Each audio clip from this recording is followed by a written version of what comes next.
आखिर क्यों अमिताभ बच्चन ने मिथुन चक्रवर्ती को जूतों से मारा था? क्या सच में बॉलीवुड का यह सबसे बड़ा सुपरस्टार उस दिन इतना गुस्से में था कि उसने मिथुन को सेट पर सबके सामने जलील कर दिया, या फिर यह किसी पुरानी नफरत का नतीजा था?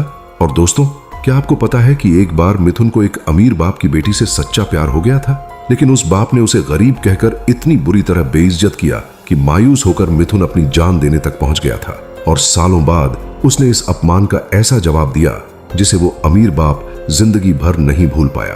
असल कहानी जानने से पहले चलिए चलते हैं उस लड़के की तरफ जो कभी एक मरे हुए भाई के कपड़े पहनकर जिंदा रहने की कोशिश करता था और फिर एक दिन लोगों के दिलों पर राज करने वाला डिस्को डांसर बन गया।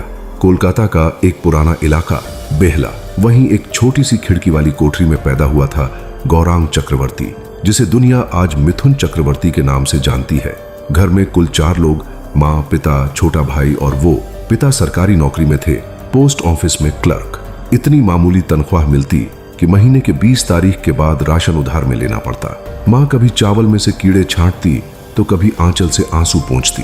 और छोटा भाई वही जिसके साथ गली गली खेलता था, लड़ता था, हंसता था, एक दिन बिजली के झटके से मर गया। हाँ, एक झटके ने उस मासूम की जिंदगी छीन ली और एक बड़े भाई की मुस्कान, सपना, सब कुछ। मिथुन उस वक्त कॉलेज में था और नक्सल मूवमेंट का हिस्सा बन चुका था।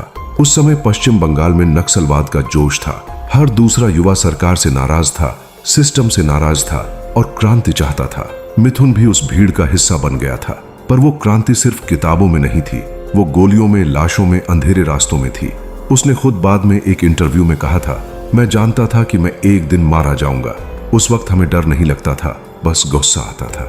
पर उस दिन जब भाई की लाश उसके सामने पड़ी थी तो पहली बार डर ने उसे छुआ था।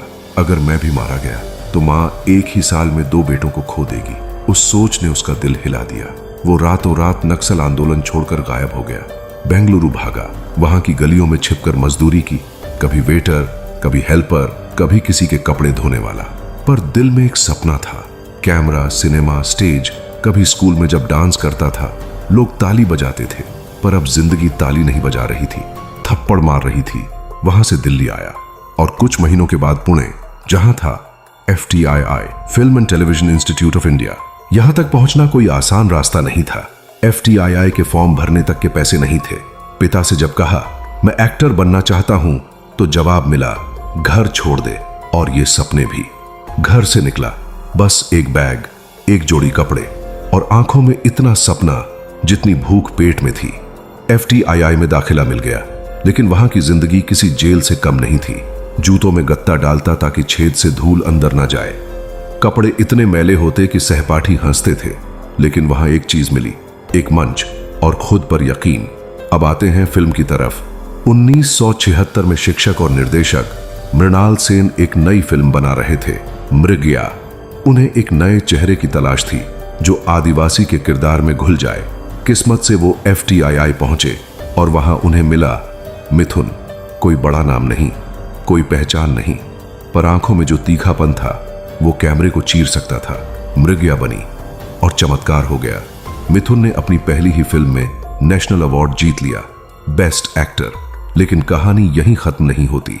नेशनल अवार्ड मिलना एक बात थी, लेकिन स्टार बनना एक अलग जंग।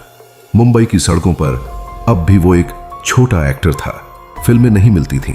बड़े डायरेक्टर कहते बहुत काला है, बंगाली एक्सेंट है, हीरो जैसा चेहरा नहीं है। वो ऑडिशन देता, रिजेक्ट होता, फिर अगले दिन फिर खड़ा हो जाता। कभी कभी दिन का खाना होता था बस पानी में भीगे हुए बिस्किट। एक बार तो उसने इतने दिन भूखा रहा कि स्टेशन के वॉशरूम में बेसुध हो गया, लेकिन हार नहीं मानी। फिर आया वो मौका जब उसे एक फिल्म में अमिताभ बच्चन के साथ एक छोटा सा रोल मिला। फिल्म थी गंगा की सौगंध। 1978। अमिताभ उस वक्त सदी के महानायक बनने की राह पर थे। सीन था, अमिताभ को मिथुन को जूता मारना था। जब सीन शूट हुआ, अमिताभ ने गुस्से में जूता उठाया और वो सच में मिथुन के गाल पर लग गया। कट बोला गया, पर मिथुन का गाल लाल पड़ चुका था। सेट पर सन्नाटा था, डायरेक्टर घबरा गए, पर मिथुन मुस्कुराया। उसने कहा, अगर ये जूता मुझे इस इंडस्ट्री में खड़ा कर सकता है तो इसे सर पर रखूंगा।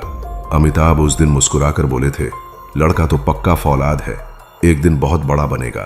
अगर आप यहां तक पहुंच ही गए हैं तो कृपया करके वीडियो को लाइक और चैनल को सब्सक्राइब कर लीजिए। आपका एक लाइक और सब्सक्राइब हमें बहुत खुशी देती है। तो चलिए अब बिना देर किए वीडियो को आगे बढ़ाते हैं। 1978 के बाद जब अमिताभ बच्चन का जूता मिथुन के गाल पर पड़ा तो लोगों ने सोचा होगा यह लड़का सीन में बस पिटने के लिए ही बना है, लेकिन उसे एक थप्पड़ ने जो आग उसके अंदर जलाई उसने पूरी फिल्म इंडस्ट्री की सोच बदल दी। मिथुन छोटे छोटे रोल करता रहा, कभी गुंडा, कभी डांसर, कभी साइड कैरेक्टर, पर धीरे धीरे उसकी आंखों की चमक और बॉडी लैंग्वेज ने लोगों को अपनी ओर खींचना शुरू किया। 1982 में आया एक ऐसा मौका जिसने मिथुन को गौरांग से जिमी बना दिया। फिल्म थी disco dancer, director Babbar Subrato. कहानी सीधी थी, एक गरीब गायक जो डिस्को की दुनिया में आता है और फिर स्टार बन जाता है, पर जो बात सीधी दिखती है उसकी तैयारी बहुत टेढ़ी होती है। मिथुन ने उस फिल्म के लिए खुद को पूरी तरह बदल डाला। घंटों तक डांस प्रैक्टिस करता, पैर सूज जाते, खून आ जाता, लेकिन रुका नहीं। कोरियोग्राफर बोला तू डांस नहीं कर पाएगा। मिथुन बोला फिर डांस को मुझे सीखना होगा। और एक दिन जिमी जिमी आजा आजा स्टूडियो से निकलकर हर गली, हर मोहल्ले और हर रेडियो पर गूंजने लगा। लोगों ने सिर्फ गाना नहीं सुना, उन्होंने एक नया हीरो देखा। डिस्को डांसर रूस में भी सुपरहिट हुई, इतनी बड़ी हिट कि वहां के बच्चों ने मिथुन की तरह कपड़े पहनने शुरू कर दिए। एक इंटरव्यू में खुद मिथुन ने कहा था, जब पहली बार मॉस्को एयरपोर्ट पर उतरा तो लगा कोई नेता आ गया है। हजारों लोग मेरा नाम चिल्ला रहे थे, मगर जहां शोहरत आती है वहां अकेलापन भी साथ आता है। उस समय मिथुन चक्रवर्ती एक बेहद खूबसूरत बंगाली लड़की से प्यार करता था। नाम आज भी गुमनाम है, लेकिन उस लड़की ने मिथुन से तब रिश्ता तोड़ दिया क्योंकि वो हीरो तो बन गया था, लेकिन तब भी गरीब ही था। उसके पास अपना घर नहीं था, खुद का गाड़ी नहीं थी, बैंक बैलेंस नाम की चीज नहीं थी। लड़की के पिता ने कहा शादी करना है तो पहले खुद को साबित कर। मिथुन के पास जवाब नहीं था, बस एक टूटा हुआ दिल था। वो प्यार की हार उसे इतना तोड़ गई कि एक रात वो होटल की छत पर चढ़कर कूदने जा रहा था, लेकिन तभी उसके दोस्त ने उसे रोका और सिर्फ एक लाइन कही, तेरे जैसे लोग हारने के लिए नहीं बने, जीतने के बाद ही मरना। उसी दौर में मिथुन की मुलाकात हुई योगिता बाली से। योगिता जो कभी किशोर कुमार की पत्नी रह चुकी थी, उनकी आंखों में भी दर्द था और मिथुन की आंखों में भी। दर्द ने दोनों को जोड़ दिया। धीरे धीरे दोनों करीब आए और एक दिन बिना किसी शोर के शादी कर ली। शादी को लेकर काफी विवाद भी हुआ क्योंकि योगिता पहले से तलाकशुदा थी और मिथुन को लेकर अफवाहें पहले ही उड़ रही थीं। फिर भी दोनों ने सबकी परवाह किए बिना एक सादा चुपचाप विवाह किया और आज भी वो रिश्ता एक मिसाल बना हुआ है। पर एक और तूफान आने वाला था जिसने मिथुन को एक बार फिर झकझोर दिया। 1980s के आखिर में मिथुन का नाम जुड़ गया श्रीदेवी के साथ। हाँ, वही श्रीदेवी इंडस्ट्री की सबसे चमकती सितारा। दोनों ने साथ में फिल्में की और सेट पर ही नजदीकियां बढ़ी। गॉसिप मैगजीनों में खबरें आने लगीं कि मिथुन ने श्रीदेवी से चोरी छिपे शादी कर ली है। कई जगहों पर यह दावा भी हुआ कि श्रीदेवी के साथ उनका सीक्रेट विवाह हुआ था और जब योगिता को पता चला तो उन्होंने खुद की जान लेने की कोशिश की। हालांकि मिथुन ने कभी इन बातों की न तो पुष्टि की न खंडन, लेकिन इस पूरे विवाद ने मिथुन को बुरी तरह घेर लिया। एक ओर वो पर्सनल लाइफ में बिखर रहा था, दूसरी ओर इंडस्ट्री में खेमेबाजी शुरू हो गई थी। राज कपूर, जो कभी मिथुन के करीबी माने जाते थे, उन्होंने अपने बैनर से मिथुन को निकाल दिया। बड़े बैनर फिल्मों से बाहर हो गया। क्यों? क्योंकि मिथुन का चेहरा मिडिल क्लास था। वो कोई कपूर या खान नहीं था। उसका रंग गेहुआ था, इंग्लिश कमजोर थी और वो महंगे क्लबों में शराब नहीं पीता था।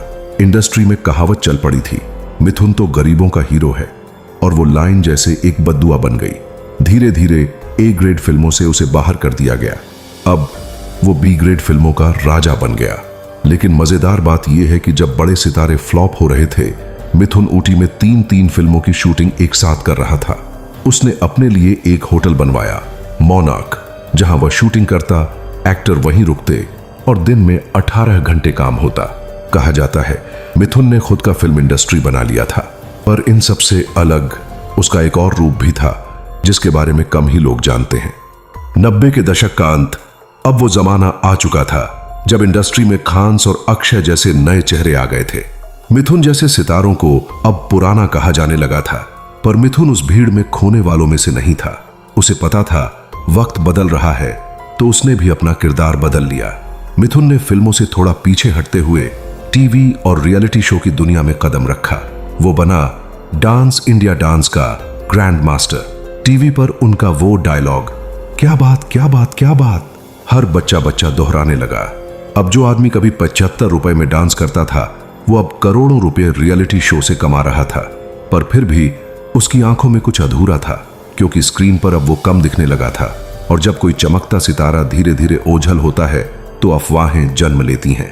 कुछ लोगों ने कहा मिथुन बीमार है, कुछ ने कहा उसका बेटा ड्रग्स में फंसा है, और कुछ ने कहा अब वो मरने वाला है।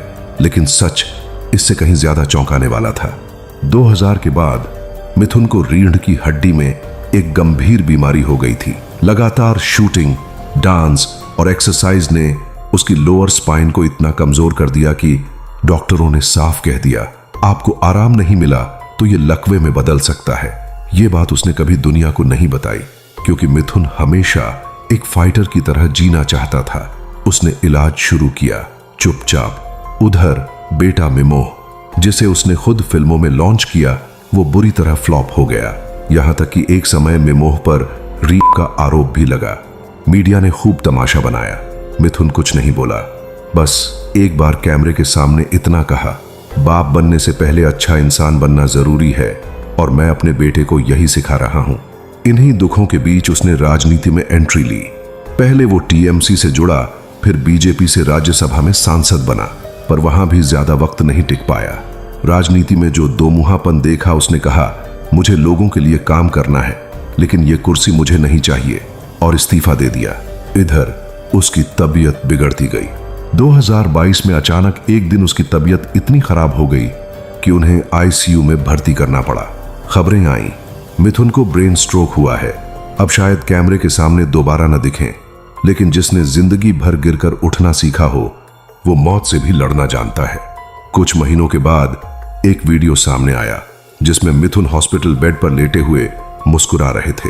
अरे बाबू, हम अभी मरे नहीं हैं, जल्दी ठीक होकर आ रहे हैं। उस दिन लाखों लोगों ने सोशल मीडिया पर एक ही चीज लिखी, मिथुन कभी हारे नहीं, वो सिर्फ रुकते हैं फिर लौटते हैं। और फिर 2024 में वो लौटे। अजय देवगन की फिल्म में एक पावरफुल रोल किया, फिर एक बंगाली फिल्म में भी वापसी की। वहीं उन्होंने अपने बेटे मिमोह को भी दोबारा लॉन्च करने की कोशिश की, पर मीडिया और दर्शकों ने वो प्यार नहीं दिया। तब मिथुन ने खुद मीडिया से कहा, मेरी औलाद को मत जज करो, उसे वक्त दो। मैं भी तो एक वक्त नक्सल था, आज हीरो बन गया। आज मिथुन चक्रवर्ती एक ऐसा नाम है जो सिर्फ स्टार नहीं, एक सफर है। एक सफर जहां नक्सल भी था, डांसर भी था, हीरो भी था, राजनेता भी बना और बाप भी।